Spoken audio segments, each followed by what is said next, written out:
turn over to John Welford for his presentation, Understanding Interface Criticality in Large Infrastructure Projects. John? Great.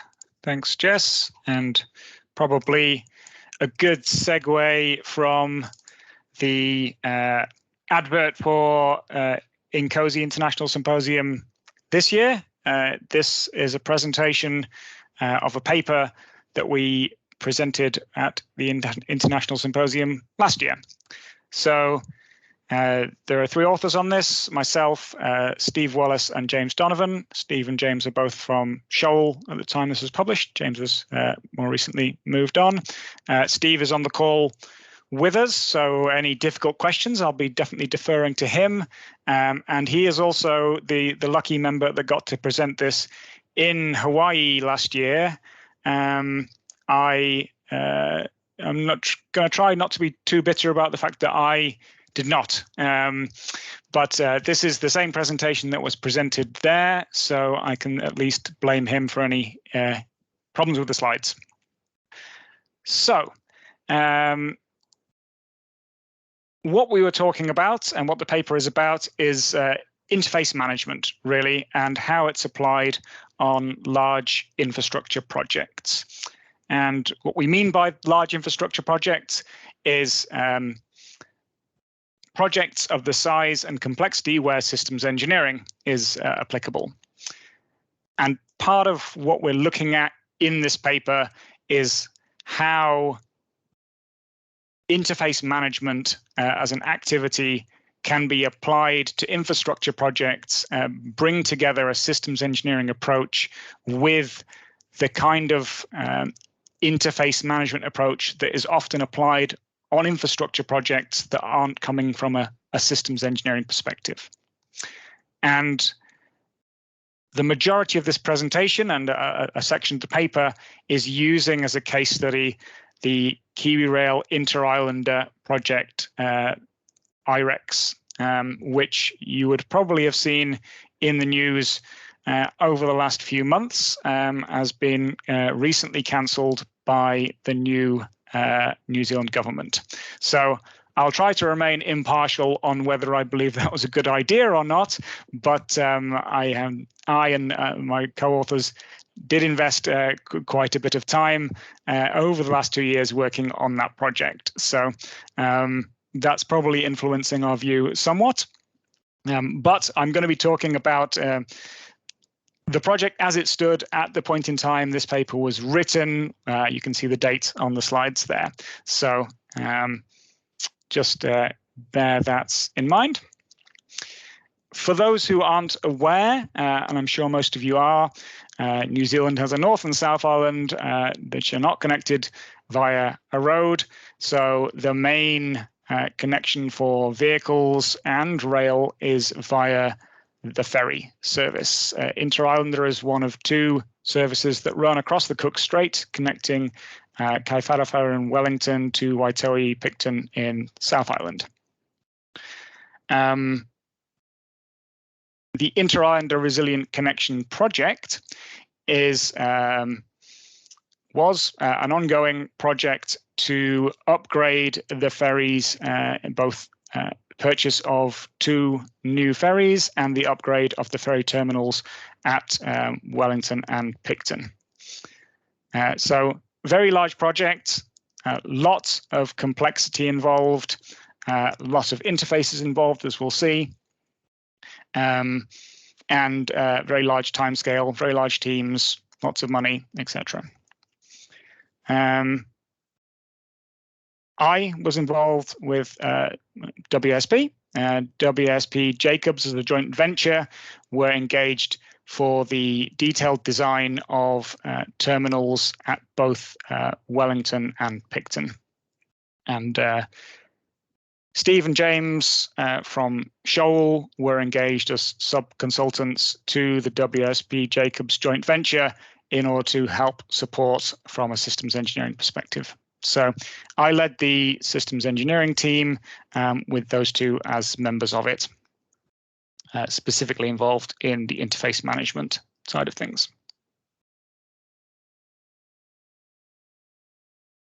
So as part of pulling this paper together and generally sort of working in the interface management space, we did a bit of a literature review on how interface management is done on infrastructure projects. And when you look back at the literature, it seems quite clear that back when systems engineering was a relatively new thing, sort of 60, 70 years ago, the idea that interface management was part of it was quite clear, and interface management papers clearly referenced systems engineering as part of it.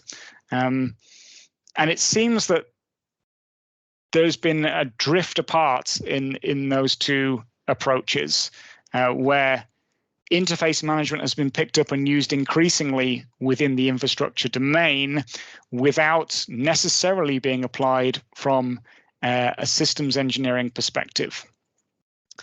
Similarly, interface management is talked about, and interfaces are definitely discussed in standards like 15288 and the INCOSE handbook, but you'll note that there is no interface management process within the INCOSE handbook. It's discussed as part of architectures and design and that kind of thing. Whereas in large infrastructure projects, it's a well-defined role that is not necessarily delivered by a systems engineering practitioner. So what we were hoping to do with this paper, and the first part of it really is a literature review of how interfaces and interface management as a discipline has developed over the years, was sort of bring those two back together and say, how can we do interface management as part of a systems engineering approach to project delivery? And so part of that is understanding what we mean by an interface. And so what we're showing here is a sort of hierarchy of possible things we could mean when we say interface. At the top, there are interfaces between scopes of work, so between different projects, between different organizations. Below that, perhaps within a scope of work, there might be interfaces between physical areas.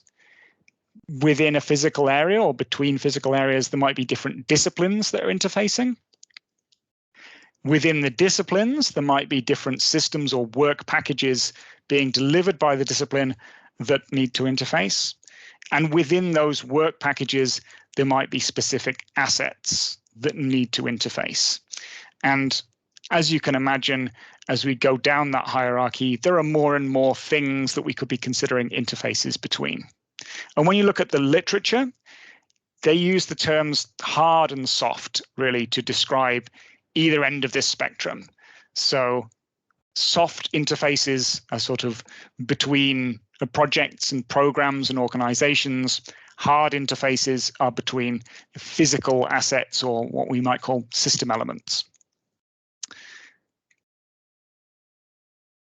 So if we look at this from an IREX perspective, we had two ferry terminals being designed by quite a large and distributed design team, which are broken down into marine, land and buildings disciplines and multiple packages being delivered by each of those disciplines.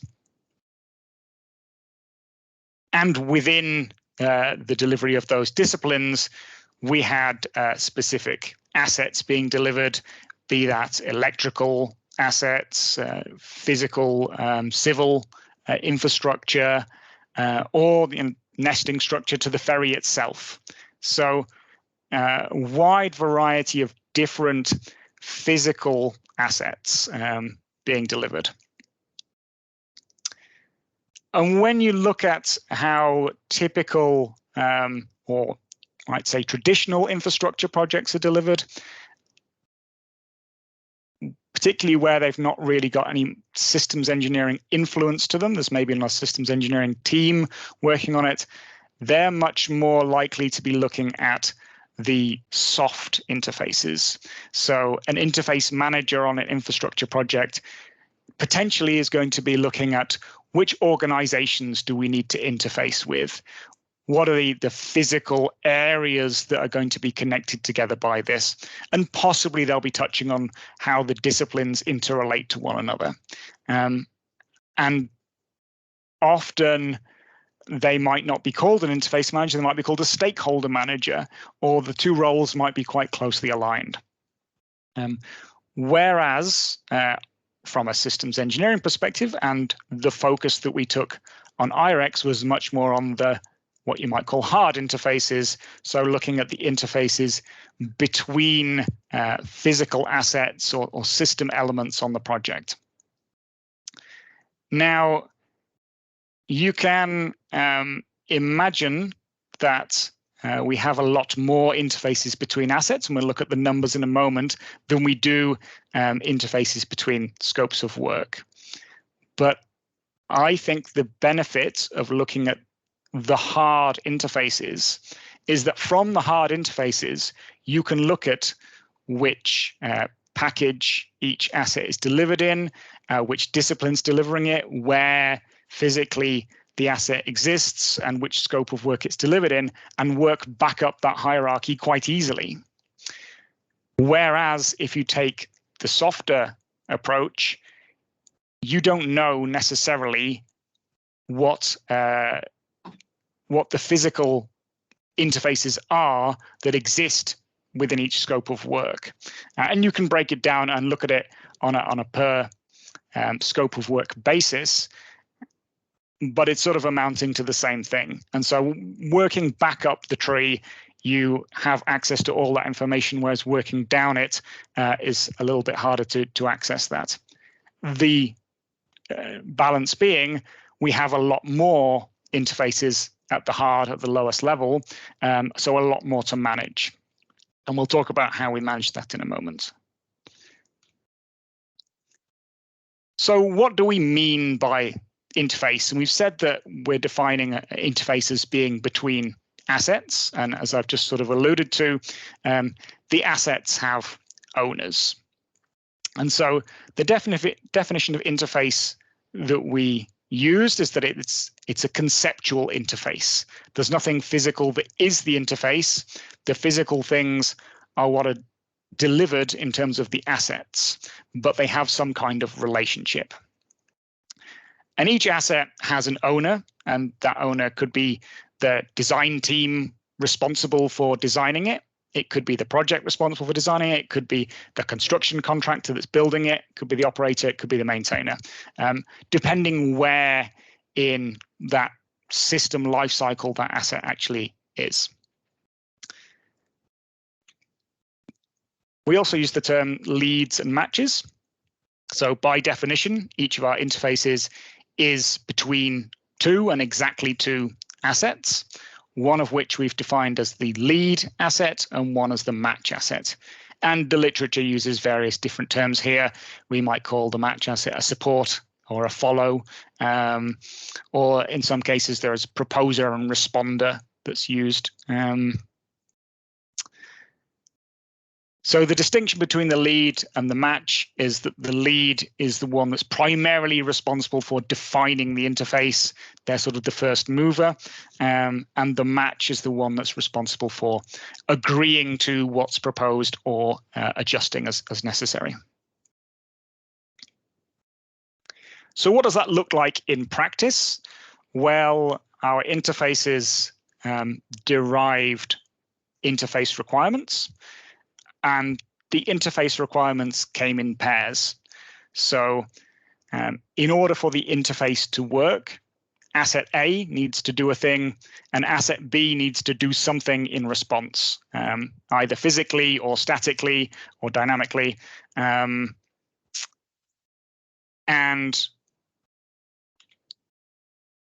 those requirements and that agreement to those requirements will be agreed in an interface control document. So each interface exists in one interface control document. An interface control document can cover more than one interface, and we'll talk about that in a moment.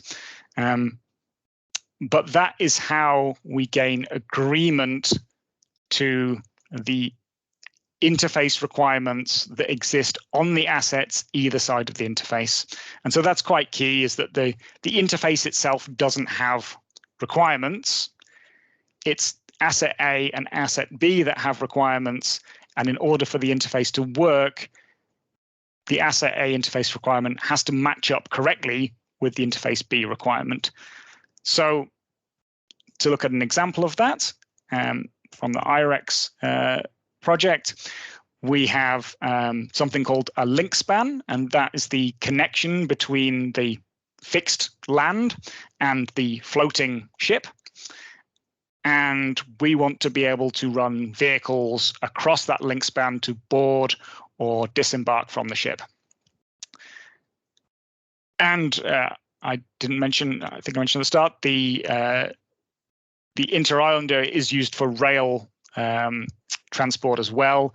So the lower section of the link span is actually used to run rail vehicles on and off, which means there are rails. And so you can imagine the complexity there of having a rail that's fixed on one end to the land and floating at the other end. There needs to be some quite tight tolerances to make sure that rail vehicles can actually run along that rail and onto the ship. So in order to locate that link span, which is permanently affixed to the land side and connects to the ship when it berths, they use something called a kingpin, and the lead asset requirement, in this case, the interface is between the link span and the ship. The lead is the link span, and that has a kingpin on it that needs to be a certain diameter. The counterpart to that on the ship is the slot that the kingpin fits into in order to locate it, and that needs to be a certain diameter to accept the kingpin. In this case, slightly larger to allow some tolerance in there, but fundamentally based on the size of the kingpin. So you can imagine that in order for this interface to work correctly, we need to have a requirement on asset A, the link span, with a number in it that works correctly with a similar requirement in asset B. And crucially, these requirements live in the requirement set for each asset. We agree to them in the interface control document, but once they're agreed to, they form part of the requirement specification for the ship or for the link span.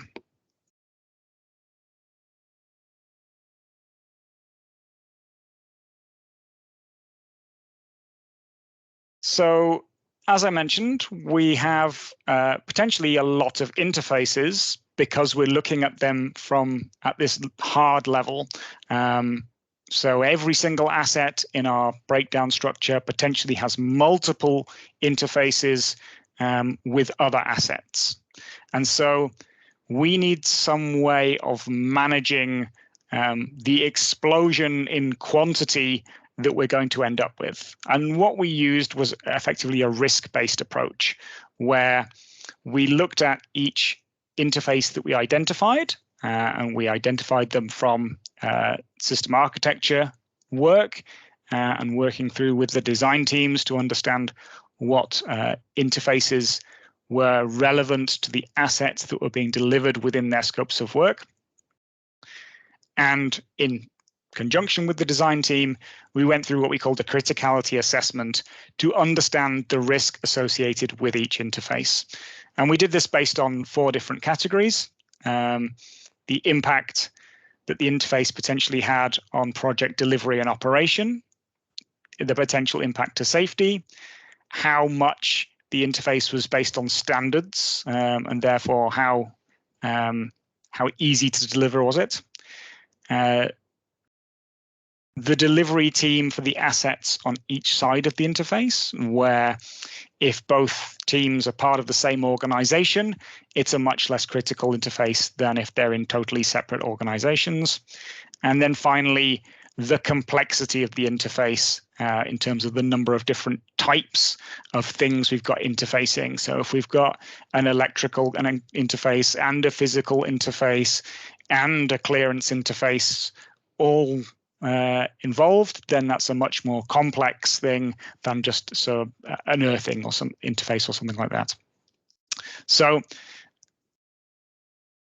we didn't, and I'll be honest here, apply and do the scoring for absolutely every single interface, but by having this assessment approach available to us, we were able to quite quickly get a feel for what was definitely a very critical interface and what was quite clearly not that critical at all. And having this categorization and sort of rating system helped us to understand on the marginal cases, do we think this is really critical or not?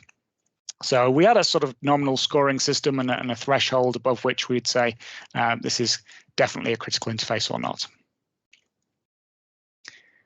So for the IREX project, I forget the exact number of assets. I think there's sort of 200, 250 assets were identified across both terminals. And between those, we identified around about 1,500 interfaces. And as I was saying before, you can imagine if we were trying to manage each and every one of those interfaces individually with an interface control document and requirements, then the explosion in the amount of work that will be needed to do that would be massive, and it just wouldn't be practical. So using this criticality-based assessment approach, we dropped that number by about a tenth, so what we thought could potentially be critical, and then refined it further to around sort of 3% of the total, around 50 sort of interfaces we felt were critical. And based on that, we were able to group some of those interfaces into around about 20 interface control documents. And that's based on where we had multiple interfaces between assets delivered by the same two parties. We were able to say it doesn't make sense for us to have multiple interface control documents between the same two parties, so let's combine them. And for this specific project, there's also a lot of similarity between the Wellington terminal and the Picton terminal, and therefore interface control documents are quite often the same across both terminals.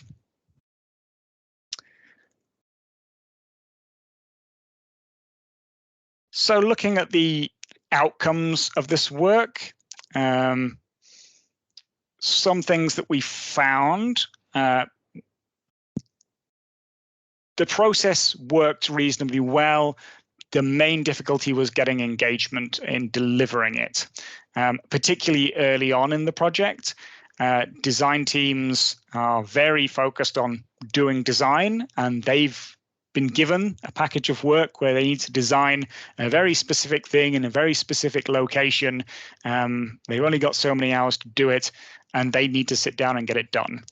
So asking them to think about interfaces with totally different things and identify them and determine what the critical aspects are and write separate documents is quite difficult.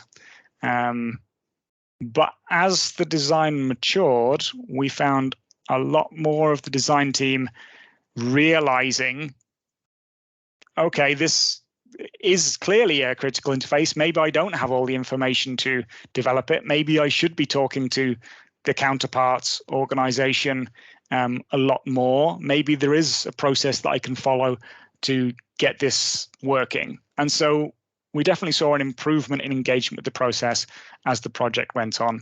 And the same was true with the external parties that were involved. Engaging with external parties is obviously harder than working with your own design team, and finding the right people to talk to is difficult. In particular, because on the IREX project, contracts were being let at different points in time, and therefore the party that we needed to engage with might not even have been known yet. And And so tying this into an assumptions management process would probably be useful. And certainly working with parties like KiwiRail was essential in order to understand what their expectations were of the party that would be appointed to deliver the interfacing assets in the future.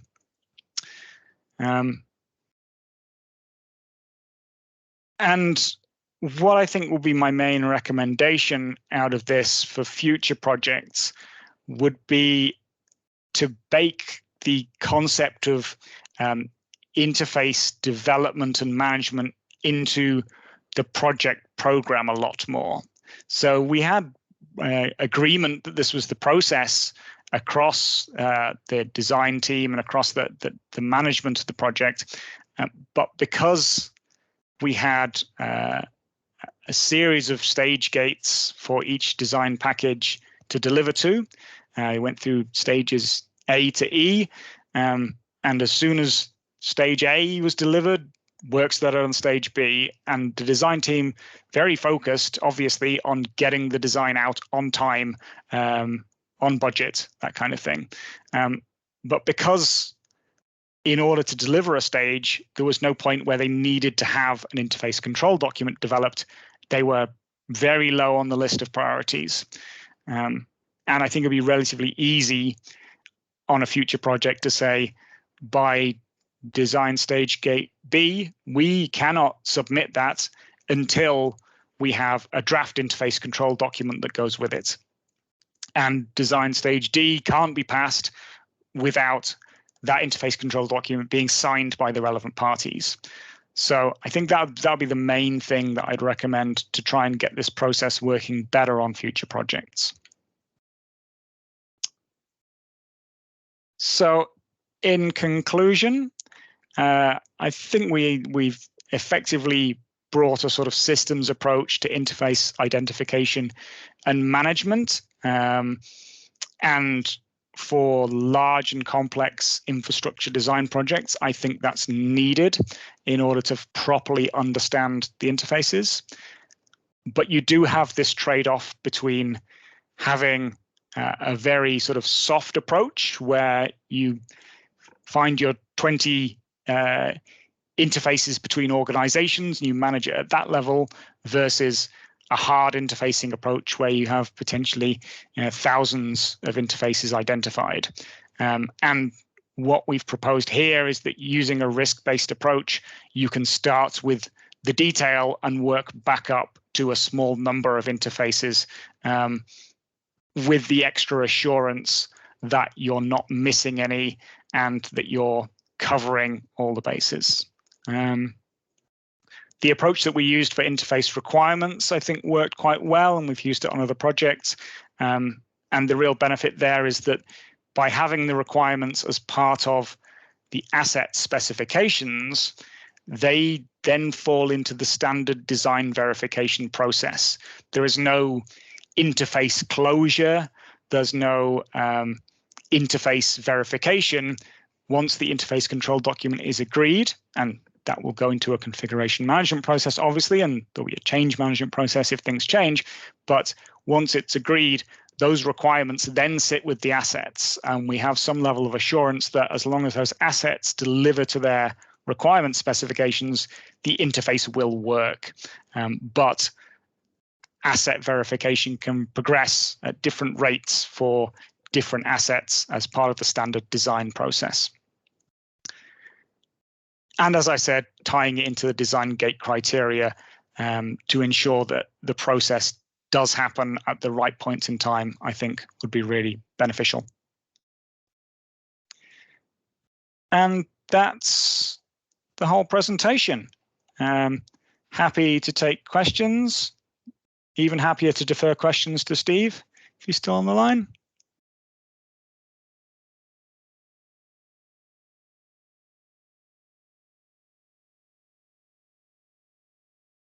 Was really great, John. I had a question about what would be the approach to verification of all of those interface requirements, but you answered it in your last comments there. But separate from verification, I wonder if you can sort of comment or talk about how those sets of requirements, of interface requirements, were validated. You know, what processes did you have in place to, you know, make sure that nothing was missed, that there to, you know, identify dupes, and potentially conflicts where two similar but not identical interfaces might have had unique, or might have had slightly distinct but significant differences. Yeah, I'm not sure I can speak to that in any great detail because the project was at a stage where interfaces were pretty critical, and then was not progressed to the point where we had, you know, everything signed off and validated. But the process of agreeing the interface control documents definitely serves as a form of validation, because the intention is that the interface control document is agreed to by the owner of both assets that the interface is between, and therefore, as long as they are both comfortable, that's important. And I suppose we did also find in a lot of cases that the general project requirement set already included requirements that were relevant to the interface. And so I didn't talk much about the overall requirement management approach that we had, but similar to what we're doing for the interfaces, we are allocating requirements from the requirement set to assets and then to packages of work that were then sort of verified on a per package basis. So because we had that allocation to assets, we already knew when we came to talking about an interface with that asset what the requirements for it were, and we're able to say, okay, we've already got something that says the kingpin needs to be a certain size, and yeah, maybe that doesn't work for the interface and it needs to be updated, and we need to go through a change and departure process to update that. But yes, that sort of helped us to spot things that already existed. Thanks. Any others? I saw somebody come off mute. Henk. Oh, thanks. I was listening to this, John, and really this is a brilliant presentation. I think, you know, hopefully I can get this recording and and play it back a few times, you know, in the education environment that I'm working in, because this underpins so much around risk abatement, you know, if we call it that. How much do you think this whole process contributed to, let's call it the lead-in cost visibility of a project like this, that made it, you know, so visible that a government would go, oh, this is too expensive, rather than saying we've done the risk abatement, and therefore we really understand where the cost of this is going, and therefore, even though it looks like an overrun, this is the real cost, rather than just some sort of initial costing. As we know with these projects, typically, you know, to get them over the line, they have a very low entry level cost, and then they explode. You know, I know this is a loaded question, but I'm really keen to hear your view on this. Yeah, great question. I'm not sure whether IREX is the ideal example to use for this one, but talking more generally, I think this kind of approach should be applied as early as possible.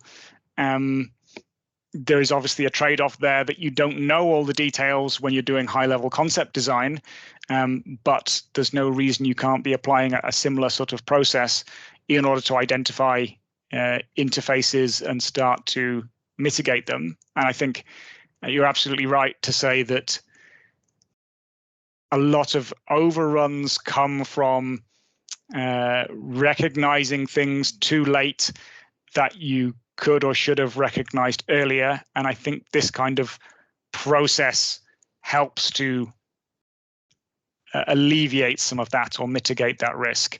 But yes, I think the difficulty is in first of all finding the time and money to do it, and it's the same argument you get with any type of systems engineering. You're trying to mitigate risk and do it early, but you're not delivering design, and that doesn't look like results, and therefore why are we spending money on it, sort of thing. So yeah, I don't have a perfect answer for you, but I think I agree that doing it as early as possible can help with the sort of issue you're raising. Jessica, I just have one follow-up on that, and and it goes around how this type of thinking and design fits into model-based engineering. And John, could you just sort of explore that a bit for us? Sure. So I don't think we would claim that we're doing model-based systems engineering on the IREX project, but we're trying to nudge in that direction, certainly in WSB project delivery, and I know Shoal certainly as well. There are parts where we're trying to do sort of more of a model-based approach, and having a system breakdown structure, having our interfaces in a database, having that database linked to the breakdown structure, is all sort of steps on the way to a more fully model-based approach to delivery. Yeah, I think it's often seen as an all or nothing sort of thing. You either do model-based engineering or you do paper-based or document-centric, or whatever you want to call it. I don't think that's the case. I think it's about trying to transition, and on the next project include an extra artifact in your database, a different element type in there as well, and sort of build it up project by project until at some point, hopefully, we do reach the panacea of everything in the one model. But yeah, small steps. So that, Thanks for that. Let's go to Tom Mackay and then Ben Morton. Thanks heaps for a good talk, John. So you talked about how an asset, throughout its life cycle, the owner could change.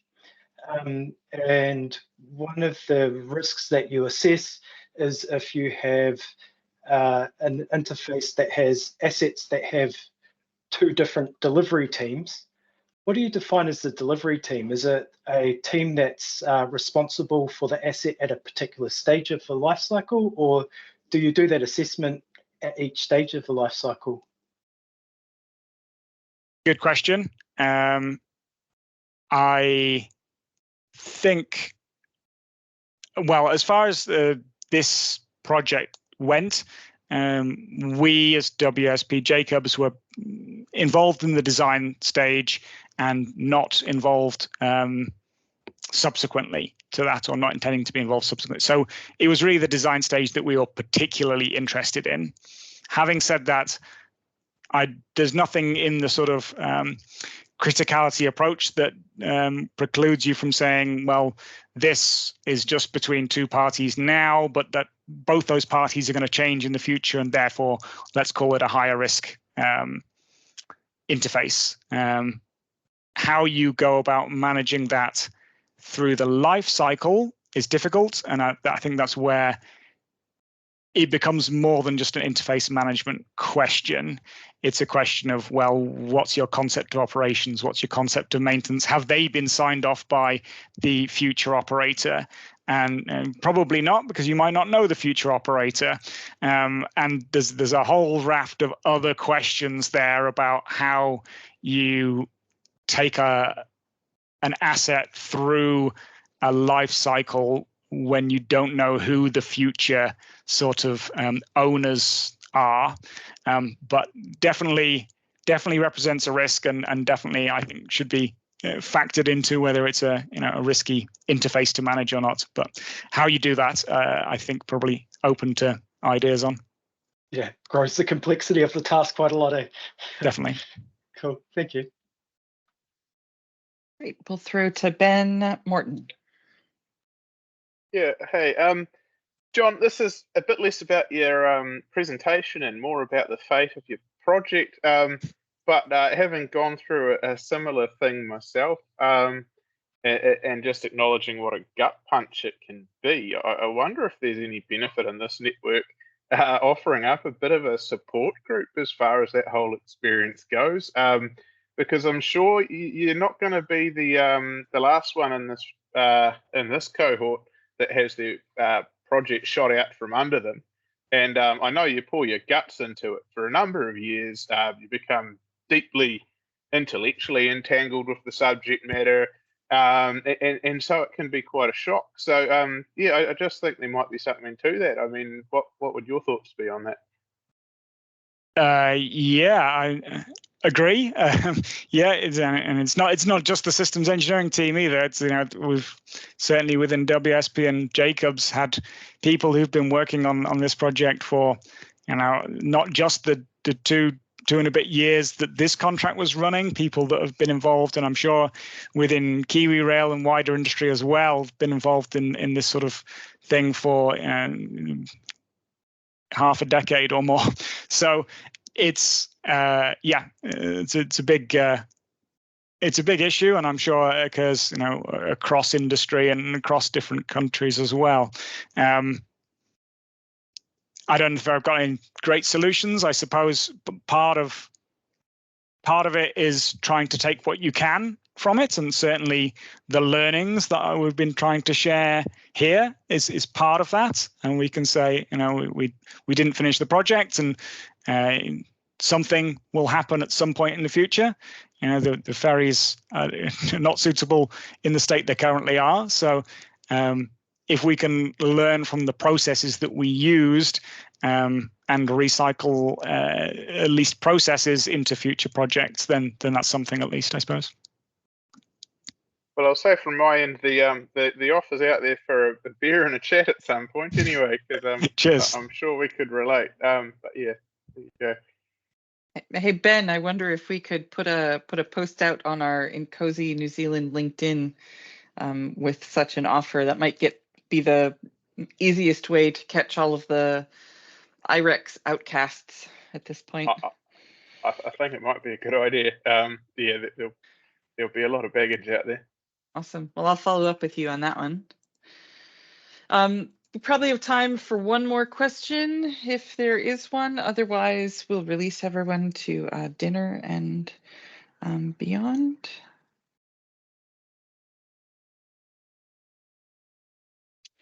Awesome. Well, I hope you'll all make use of the awesome Teams React feature and give John a round of applause for, really an excellent presentation and an excellent topic. Certainly near and dear to all of our. I don't know a systems engineer who hasn't wrestled with how to effectively manage interfaces, and in a big project like that, it sounded like it was a big job. So